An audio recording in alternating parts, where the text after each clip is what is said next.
They had ruled the stars for longer than humans had names for their years. The Zorthian Empire, cold, calculated, immovable, considered itself the architects of order in a chaotic galaxy. Every rebellion was a blip, every uprising a statistical inconvenience. No force had ever made them bleed without permission. So when a skirmish flared up on the outer rim, just another system resisting tribute, it was treated with the usual response: orbital bombardment, precision raids, and arrests. Among the captured was a human. Not a general. Not a commander. Just a man. Alone. The Empire catalogued him as Subject 17. Their records didn't assign him any particular threat level. He carried no weapons, no armor, no devices that could penetrate even low-tier security scans. The Zorthians saw only meat, soft and silent. He was escorted in restraints, neck lowered, expression unreadable. The interrogator, an aging Zorthian with a fondness for psychological games, prodded him with questions and subtle threats. Subject 17 never spoke. Not a word. He didn't resist. He didn't react. That, more than anything, unnerved them. So they marked him for transfer to the Imperial Corps for full debrief and disposal. What they didn't understand, what no one in that empire ever truly grasped, was the principle buried deep in the human condition: underestimated is the most dangerous state a human can exist in. When humans were weak, they adapted. When they were broken, they rebuilt. When caged, they studied the locks. Subject 17 had been watching everything since capture, not the guards, but the patterns. How orders flowed, how shifts rotated, which systems operated automatically and which were handled by lesser, lazier beings who trusted machines to think for them. During transfer, as they moved him into a sterile chamber aboard a prison cruiser, he closed his eyes. Not to sleep, but to listen, to the frequency hums, the timing of footsteps, the rhythm of automated cycles. He wasn't trained to escape, he was trained to understand. And he understood one vital thing: the Zorthians never expected initiative from prey. They lived in a galaxy where power was inherited, not earned. They had grown soft behind numbers and systems. Bureaucracy had replaced instinct. Confidence had replaced caution. By the second day of his transport, Subject 17 had already mapped the ship's data relay flows through subtle magnetic shifts in the walls. They thought they had stripped him of everything, but they overlooked a microscopic neural relay embedded in his lower spine, useless to them, incomprehensible to their scans. It had no interface, no display. It only responded to thought, and only human thought. And that was more than enough. He didn't lash out. He didn't spark alarms or explode engines. That would be theatrical. Predictable. No, what he seeded was a question. A doubt. A small whisper in the ship's logistics AI, an anomaly in cargo reports, a drift in time-stamped orders. Something so minor the system barely flagged it. But it spread. Like a breath of cold air in a sealed room. Silent. Unstoppable. Still he said nothing. Even as guards laughed at his quiet, called him a broken animal. They didn't see what was happening outside their walls: supply ships rerouted, drones redirected, manifests misaligned. The Empire would take days to notice, perhaps longer. But Subject 17 had already done more in silence than most rebel fleets did in open war. Because this wasn't about firepower. It wasn't about explosions or revenge. It was about principle. The idea that one human, only one, was enough to show an empire just how fragile certainty truly was. And in that silence, in that calm, a storm was already forming. The ship moved through the void like a god blind to its own frailty. Inside its reinforced hull, the humans sat, still restrained, still silent. The guards had grown bored of watching him. After all, 2 cycles had passed with no incident. The system was secure. The prisoner was docile. The Empire was invincible. At least, that's what they told themselves, because they had to. Because the alternative was unthinkable. The virus was already growing. Not a biological one, not fire and fever and coughing blood. This was cleaner, quieter, and far more lethal. It began with a single rerouting request within the logistics AI, A harmless correction, a recalculation of resource allocations. A shipment of war rations arrived late. A crate of plasma cores was delivered to a station that hadn't requested them. Automated systems flagged it, shrugged, adjusted. No alerts were raised. But that was the point. The human didn't move. He didn't need to. With the neural relay active and the ship's internal network now compromised, the Empire itself was his instrument. He sifted through layers of the Zorthian logistical framework, mapping where systems intersected, where redundancies failed to overlap, where arrogance had made the mighty careless. He planted suggestions, tiny corrections, harmless misalignments. Then he linked them. Subtle connections invisible to the system's surface view, but catastrophic in aggregate. Even as he sat in isolation, 1,000 ships obeyed his commands without ever knowing they had. Convoys vanished into empty space. Orders reversed themselves. Outposts sent reinforcements to planets that weren't under attack. It was quiet sabotage, principle over chaos.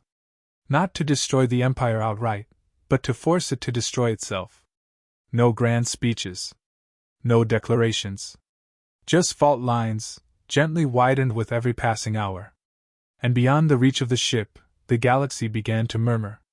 On a mining moon in Sector 43 Theta, laborers noticed Imperial patrols growing thin. On a trade route near the Helix clusters, merchants whispered about missing carriers and confused military broadcasts. On planets where resistance had been buried for decades, old rebel frequencies crackled to life, quiet at first, just words passed in code. There is movement in the wires.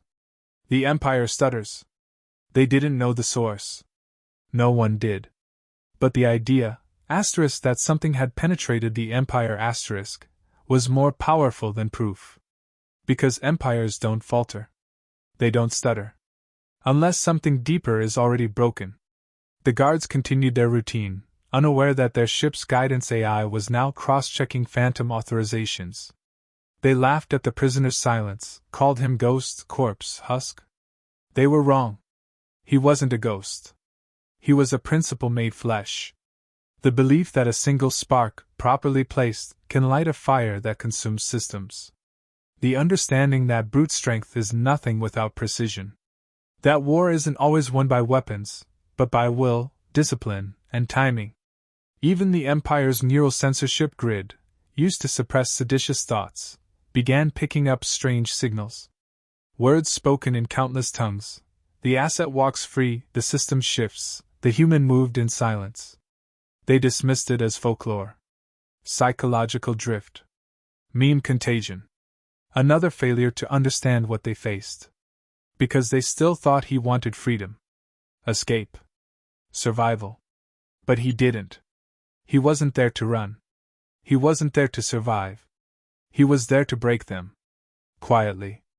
Efficiently. On principle. In the heart of the Empire, things began to unravel. But not with thunder, not with fire. The first signs were miscommunications, deniable mistakes. 2 fleets dispatched to the same location. A planetary governor without his usual food shipment. A strategic fuel depot that blinked off the Imperial grid for 13 minutes and came back online without explanation. Each event, isolated, was tolerable. Annoying, yes. Alarming? Not yet. But there was a pattern. And the Empire, for all its size, had lost the habit of looking closely. The prisoner had already been forgotten by most. Subject 17 was presumed en route to the core, marked for public deletion. He had not spoken, had not moved, had not even blinked at the threats hurled in his direction. He had simply existed, quiet, still, calculating. They believed that silence meant surrender. They always did.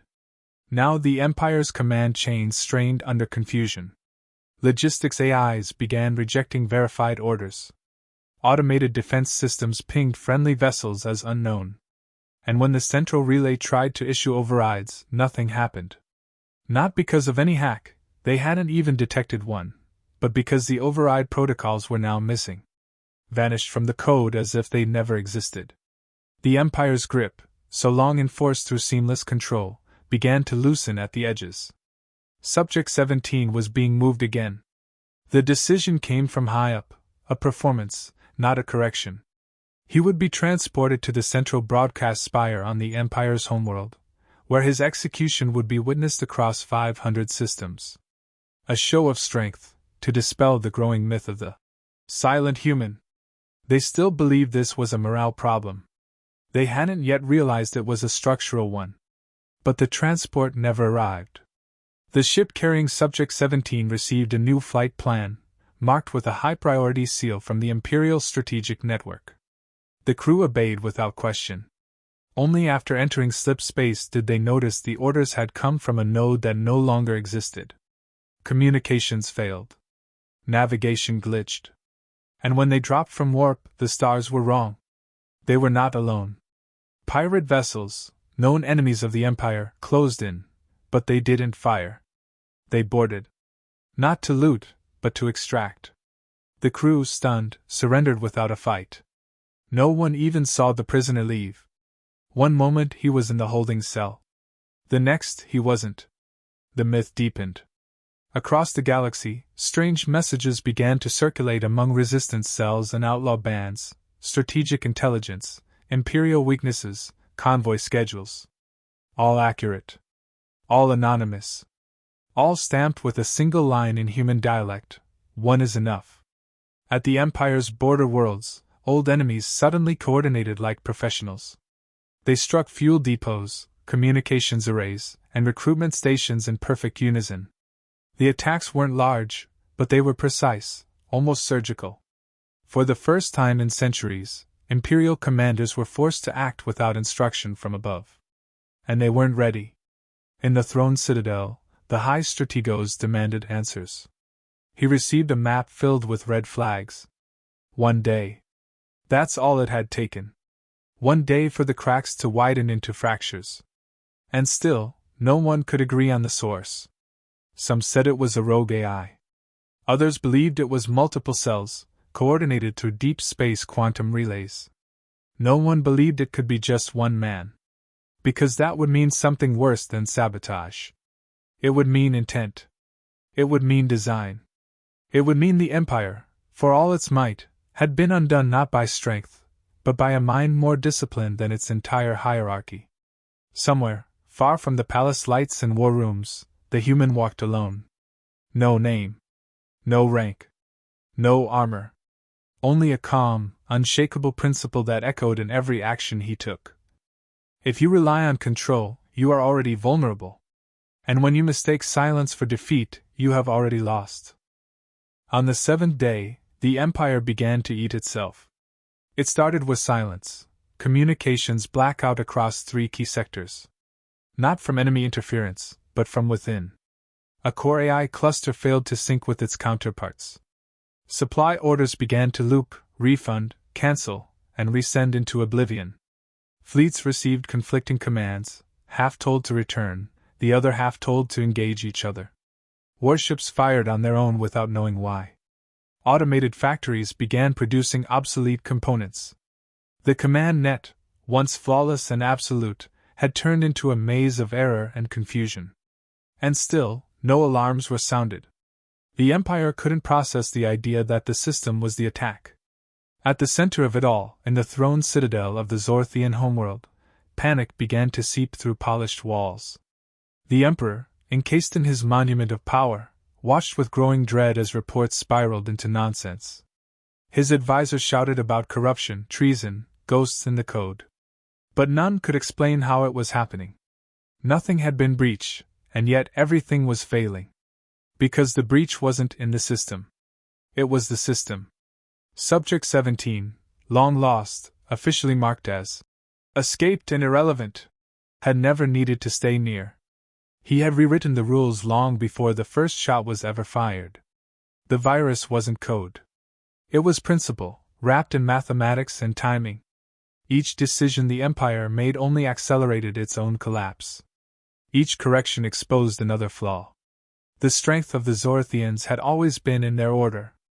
But that order was now a blade turning inward.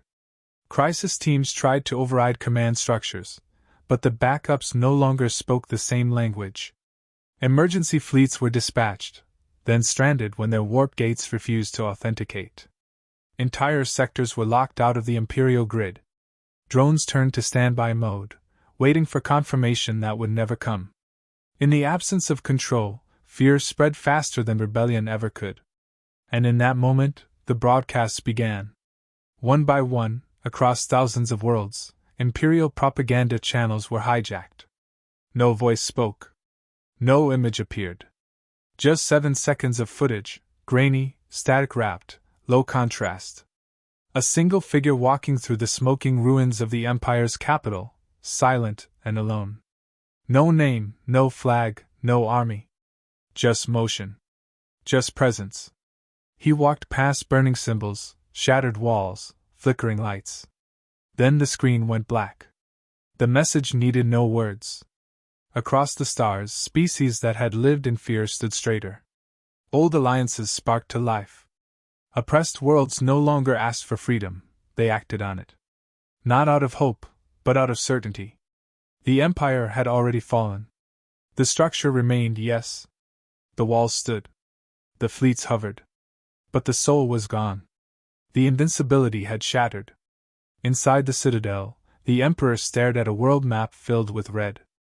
Entire systems blinking. Unreachable. His face twisted with disbelief. It wasn't supposed to be possible. Not like this. No battles. No armies. Just a collapse. A whisper, growing louder every day.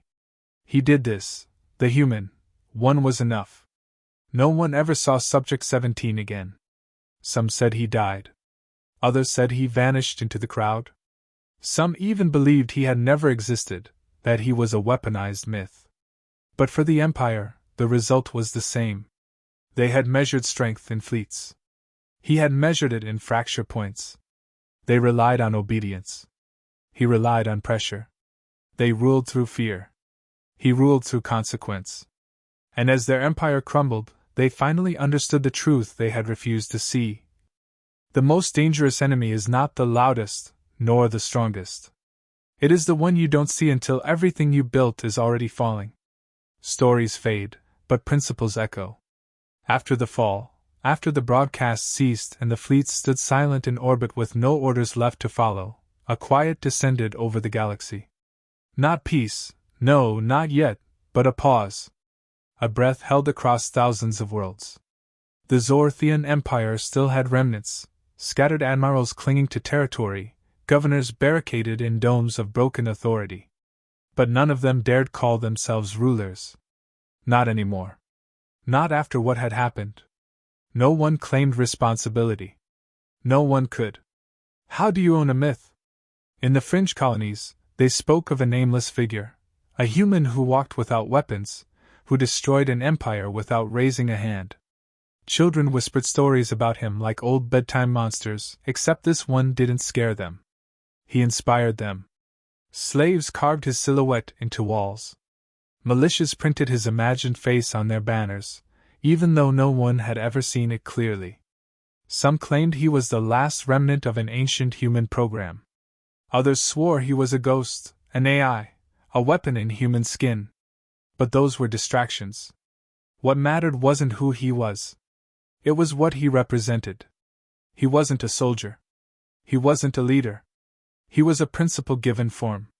The idea that control can be undone not by overwhelming force, but by understanding. That the most complex systems fail not through destruction, but through quiet, deliberate disruption. That one person, properly placed and perfectly committed, is enough to break anything built on arrogance. The Zorthians learned this too late. What they'd seen as silence was focus. What they'd labeled fragility was restraint. What they underestimated was intent. Humanity, once mocked in imperial courts as emotional, unstable, volatile, was now feared not for its rage, but for its patience. Its clarity. Its refusal to accept inevitability. In the newly freed sectors, revolution wasn't shouted. It moved in whispers. Unarmed ships passed without inspection. Trade resumed without permission. And in every room where the new rules were being written, someone always asked the same question: what if he returns? No answer ever came. But it didn't have to. The fear of his return was stronger than his presence had ever been. In a distant corner of space, on a quiet, nameless moon, a child asked an elder, "Was he real?" The elder looked up at the stars, still scorched, still healing, and answered without pause, "He was human. That's all that matters." Because in the end, it wasn't about one man, or even one empire. It was about what it meant to be human. To see the machine of tyranny, not as a wall, but as a puzzle. To learn it, exploit it, and bring it down, not for glory, but because it was wrong. And in that lesson, across every system, on every world, a new era began, not with fire or celebration, but with a principle etched into memory. Asterisk, they underestimated one human. Their star empire fell in a week. Asterisk. The galaxy did not erupt in fireworks after the fall. There was no victory parade, no anthem sung across starfields. What followed was stranger, asterisk stillness, asterisk a kind of collective hush, as if the universe itself was uncertain what came next. The Zorthian Empire had collapsed without a final battle. Its fleets were intact, its cities mostly untouched, yet its will to rule had vanished. It had not been conquered. It had ceased to exist. And that absence became a mirror. Species that had long accepted subjugation suddenly looked up. They looked at their chains, not with rage, but with curiosity, as if seeing them for the first time. Because if one human could unravel an empire with no army, what could an awakened population do with truth? That question spread like radiation, silent, invisible, altering every structure it touched. No one ever found the human. Some claimed to have seen him, a silent figure in crowds, a shadow at rebellion meetings, a flicker on surveillance footage. But nothing ever confirmed. And that, perhaps, made him more powerful. Because the story outgrew the facts. It turned into something larger, something untouchable. It became principle wrapped in myth. The system is only invincible until it is understood. Worlds began to restructure. Not just politically, but philosophically. Human embassies, once dismissed, became sacred ground. People whispered in reverence when they spoke of Earth, not because it ruled them, but because it didn't need to. Humanity never asked for power, they had simply proven they didn't need much of it to be dangerous. Weapons programs in dozens of sectors were renamed. Not after generals or victories, but after the faceless human who changed the course of galactic history. The asset? The variable? The catalyst?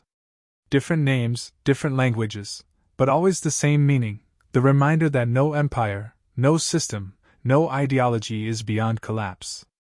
It wasn't the act of rebellion that inspired them. It was the precision, the patience, the terrifying clarity of someone who saw the empire not as a wall to be broken, but as a machine to be dismantled. Slowly. Quietly. Without emotion. Because humans didn't lash out. They learned. And once they understood something, they never forgot how to break it. In council chambers and military academies, the lesson was taught, not officially, not publicly, but whispered between strategists and revolutionaries alike. Asterisk, if it can be built, it can be unbuilt. If it depends on control, it will one day collapse under misunderstanding. Asterisk, these weren't threats. They were axioms. Years passed. The empire faded from memory, leaving behind ruins and silence. But the myth remained. It became a warning, yes, but also a standard. A goal. Be like the human, they said. Not loud. Not angry. Precise. Relentless. Quiet. On a colony world rebuilt from the ashes of imperial industry, a child looked up at the stars and asked the same question that echoed across countless homes. Was he real? And the reply, always the same, spoken with neither fear nor reverence, but with calm certainty. He was human. That is enough. Because in the end, it was never about identity. Never about one body, one name, or one face. It was about the principle, the truth that one mind, moving with discipline, sharpened by injustice and guided by clarity, could tilt the axis of an entire galaxy. Not through violence. Through understanding. And understanding, once ignited, can never be chained again.